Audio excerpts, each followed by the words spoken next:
I began as a drummer, really, but songs became my passion, and the craft of songwriting was really what led me into music. And I've always wanted to do other people's songs. I've done the odd one from time to time, but never the dreaded sort of covers album. And I thought, if I'm going to do that, I'm going to try and do something a bit different with it. And the idea came that if I could get a song swap off the ground, then it would mean that there'd be a dialogue and some relationship with the other writer. So the principle is, if you do one of my songs, I'll do one of yours. And with some people, there's been no contact and no real discussion. And with many of the artists, there's been some dialogue about which song to do and how to do it. But the intention was always that people would do it in their own way. And for me, I've always benefited from having clear rules, because I think giving an artist total freedom is castrating them. When you say to an artist they can't do something, that's firing them up, because we're sort of mischievous creatures by nature, and we'll find an alternative route to achieve something, but we need an obstruction in a way. No drums, no guitars were sort of starting points on this. We looked at homemade instruments as an area to explore. There were a few different ideas, but in the end, when I started to hear different arrangers work, and then was introduced to John Metcalfe, who'd done some work at the studio here and with Real World Records, I really liked his approach, which seemed to have some of the same things influencing him that influenced me. And so, say on the classical side, because I wanted to try using orchestral instruments, there were some of the systems musicians. Steve Reich was my favorite, and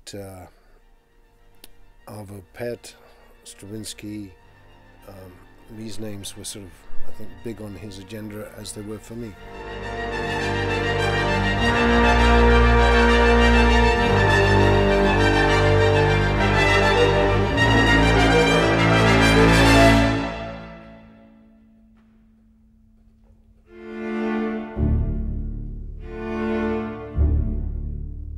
When we'd done about 4 of these arrangements, I think both John and I started realizing that the nature of the undertaking, and there was a lot going on, a lot to do with trying to choose songs, contact artists, and organize the arrangements and so on. And I'd had very good experiences with Bob Ezrin, and particularly with orchestra. I'd done that Randy Newman song for Babe called That'll Do.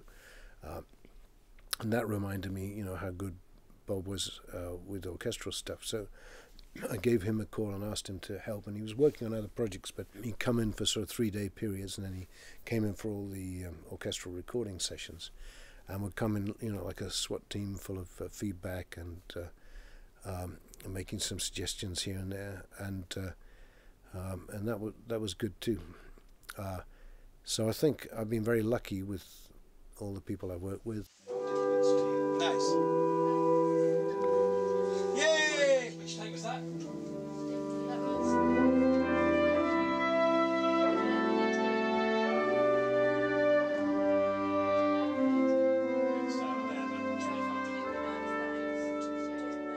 For the live recordings at Air Studios in London, it was really important that we get a very, very high calibre of player. There was no point in, the record being let down by shoddy playing or any of that. It had to be as good as we could possibly make it. So we asked some of the very best players in the country. I could check a few, but a lot of the string players were culled from really great British string quartets. A lot of the wind players are principal players with London orchestras or soloists in their own right. And there was, I have to say, there was an amazing atmosphere in the room with that calibre of player going all the way to the back desks and the violins. Everywhere you looked in the brass and wind, there's quality. Any particular person you chose to, it was great. And they all have, because they're chamber music players, they all understood the nature of the chamber music element to it, but they all had the experience of working in studios and playing together as a bigger group as well.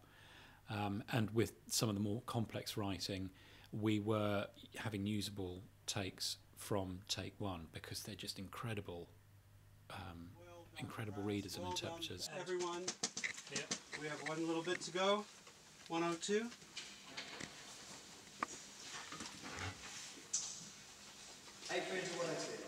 Here we go. Here we go, this is take 39.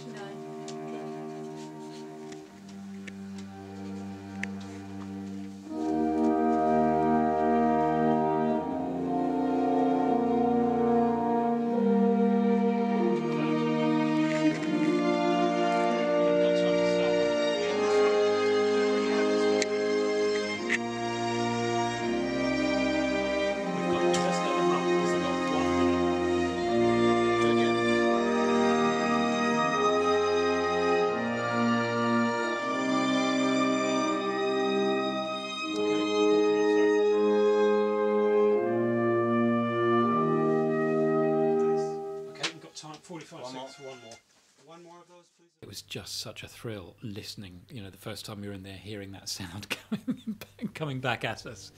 It was extraordinary. After me comes the flood.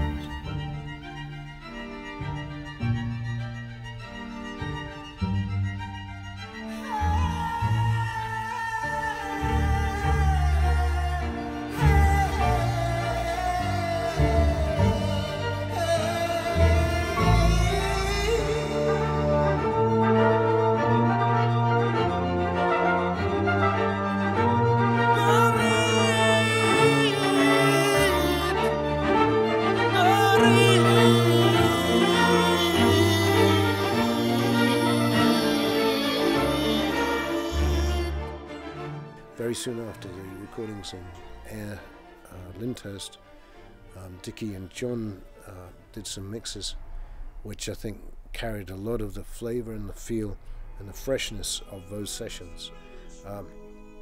And Tchad Blake, who is a brilliant mixer, also took them on his sort of Tchad journey, and there were some great things there, but there was something to the freshness and the sort of air around these Air recordings that I was really attracted to. So we used a couple of Tchad's versions, but most of the mixes are from the work that Dickie and John did. Beautiful.